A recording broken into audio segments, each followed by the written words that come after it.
Kerajaan Nan Sarunai di Kalimantan Selatan disebut-sebut sudah berdiri sejak zaman prasejarah dan bertahan selama ribuan tahun sebelum ditaklukkan oleh Kerajaan Majapahit. Sedangkan menurut sejarah yang sudah lazim kita ketahui bahwa di bumi Borneo, Kerajaan Kutai Martadipura muncul pada abad keempat Masehi dan selama ini diyakini sebagai kerajaan tertua di Nusantara.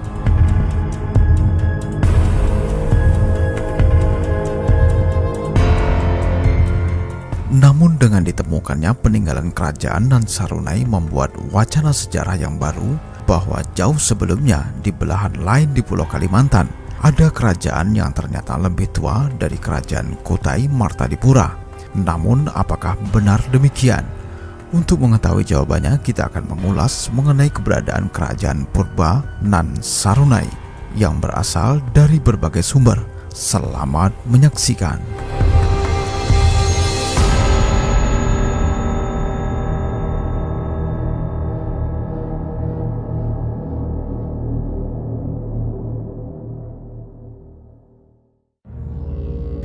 Kerajaan Nan Sarunai adalah pemerintahan purba yang muncul dan berkembang di wilayah yang sekarang termasuk dalam daerah administratif Provinsi Kalimantan Selatan, Indonesia, tepatnya di antara wilayah Kabupaten Hulu Sungai Utara dan Kabupaten Tabalong.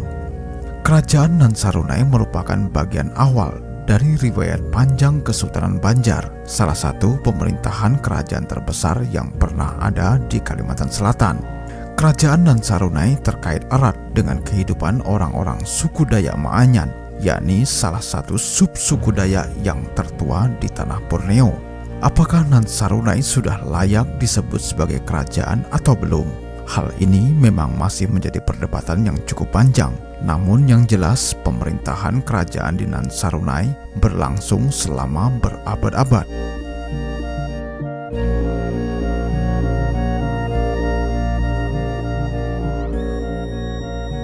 Eksistensi kerajaan Nan Sarunai baru berakhir setelah datangnya pasukan Majapahit pada pertengahan abad ke-14 Masehi. Nan Sarunai diruntuhkan dan akhirnya orang-orang Dayak Maanyan tercerai-berai. Namun nantinya kerajaan ini menjadi embrio terbentuknya entitas masyarakat Kalimantan Selatan, yakni menjadi cikal bakal Kesultanan Banjar.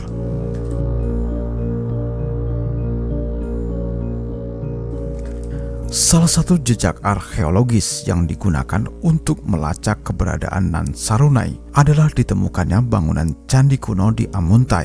Candi ini dikenal dengan nama Candi Agung, yang dipercaya menjadi salah satu simbol eksisnya peradaban orang-orang Dayak Maanyan di masa silam. Penelitian oleh Vida Pervaya Rusyanti Kusmartono dan Hari Widianto yang berjudul Ekskavasi Situs Candi Agung yang dimuat dalam Jurnal Berita Penelitian Arkeologi pada edisi Februari 1998 menyatakan bahwa pengujian terhadap candi tersebut telah dilakukan pada tahun 1996. Hasilnya cukup mengejutkan. Pengujian terhadap sampel arang candi yang ditemukan di Amuntai itu menghasilkan kisaran angka tahun antara 242 hingga 226 sebelum Masehi. Apabila hasil penelitian ini benar demikian, maka bisa jadi kerajaan Nan Sarunai jauh lebih tua dari kerajaan Kutai Martadipura yang berdiri pada abad keempat Masehi di Kalimantan Timur.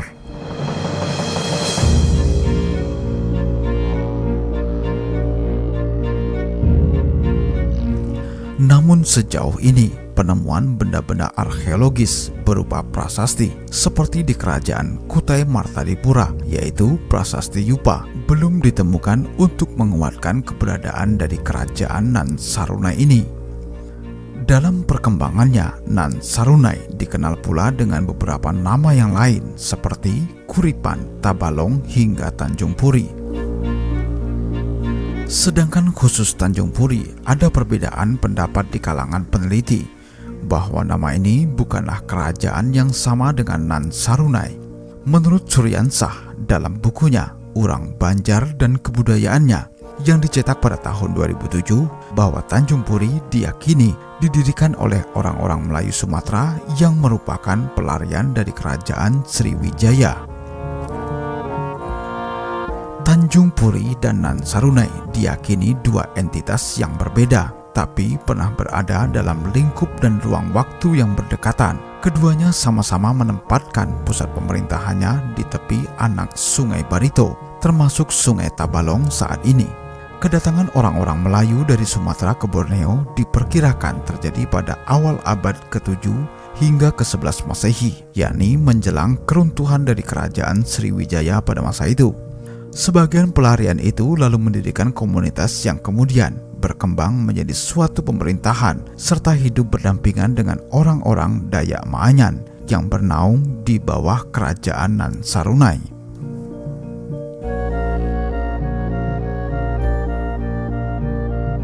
Alfani Daud dalam bukunya Islam dan Masyarakat Banjar mengenai deskripsi dan analisis kebudayaan Banjar pada tahun 1997 mendukung kemungkinan tersebut. Menurutnya, penduduk sebagian wilayah Kalimantan Selatan beranakan orang-orang dari Sumatera, tepatnya Palembang, yang membangun tanah baru di kawasan ini dan kemudian bercampur dengan orang-orang Dayak Maanyan.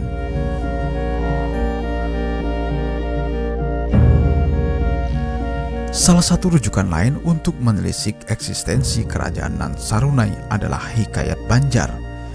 Jejak peradaban lama di Nusantara memang kerap dilacak melalui historiografi tradisional seperti hikayat ataupun babat, kidung, dan lain sebagainya.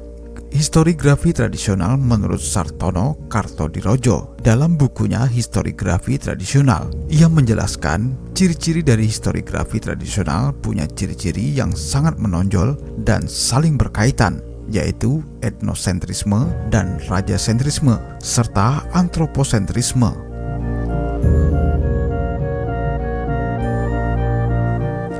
Sementara Johannes Jacobus dalam bukunya Hikayat Banjar A Study in Malay Historiography pada tahun 1968 membagi Hikayat Banjar dalam dua ragam, yakni versi kerajaan negara Dipa yang beragama Hindu dan versi yang disusun pada era Kesultanan Banjar yang telah memeluk Islam. Nan Sarunai adalah pemula dari dua kerajaan yang kemudian membentuk entitas orang-orang Kalimantan Selatan pada masa itu. Hanya saja Hikayat Banjar yang ditulis sepanjang 4.787 baris atau 120 halaman tidak terlalu banyak mengulik tentang kerajaan Nan Sarunai. Pembahasan utamanya adalah pada masa menjelang keruntuhan Nan Sarunai.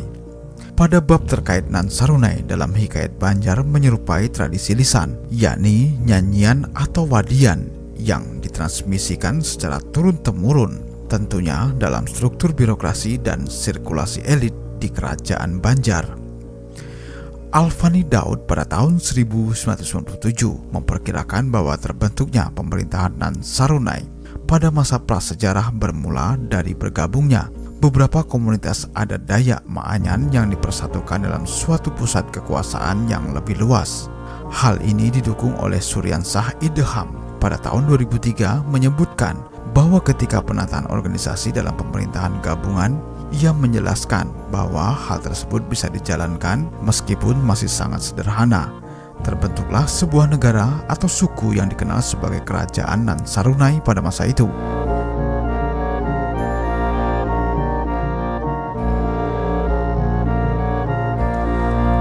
Sedangkan dilihat dari waktunya, pengelolaan negara dari Nan Sarunai pada masa awal masih sangat sederhana, sehingga struktur pemerintahannya pun agak sulit ditemukan. Kekuasaan tertinggi sebagai kepala suku maupun kepala pemerintahan berada di tangan seorang raja yang memiliki kewenangan untuk mewariskan kekuasaannya. Kendati begitu, eksistensi Nan Sarunai sebagai negara suku atau kerajaan tradisional mampu bertahan hingga ribuan tahun. Nan Sarunai dianggap sudah tidak lagi menganut konsep pemerintahan primitif pada awal abad ke-12 Masehi saat dipimpin oleh raja bernama Raden Japutra Layar yang bertahta sejak tahun 1309 Masehi.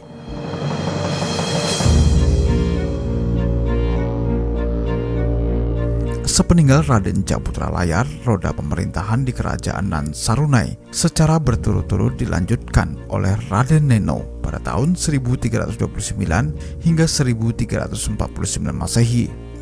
Kemudian Raden Anyan pada tahun 1349 hingga tahun 1358 Masehi, di mana Raden Anyan menyandang gelar Datuk Tatuyan Wulau Miharaja Papangkas Amas yang juga disebut-sebut sebagai raja terakhir Nan Sarunai. Keruntuhan kerajaan Nan Sarunai mulai terjadi pada masa-masa akhir pemerintahan Raden Anyan. Riset Sutopo Urip Bae yang dirujuk pada Abdurrahman Pati dalam Entitas dan Pandangan Hidup Komunitas Suku Bangsa Indonesia, Bunga Rampai Kedua Studi Etnisitas di Sulawesi Tengah dan Kalimantan Selatan pada tahun 2010 menyebut bahwa kerajaan Nan Sarunai pernah diserang oleh Majapahit pada tahun 1358 Masehi.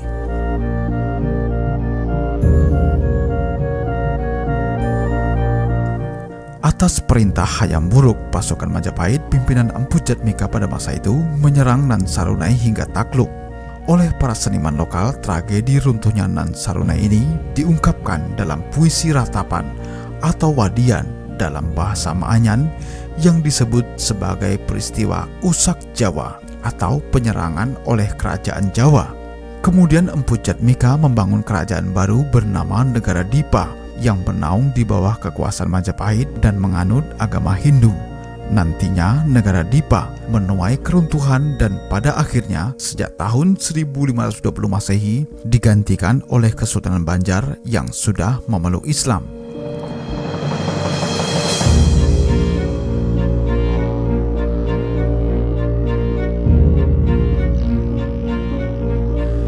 Demikianlah ulasan mengenai kerajaan Nan Sarunai di Pulau Borneo. Untuk kisah-kisah sejarah berikutnya, Anda dapat menikmatinya di channel Kayung TV.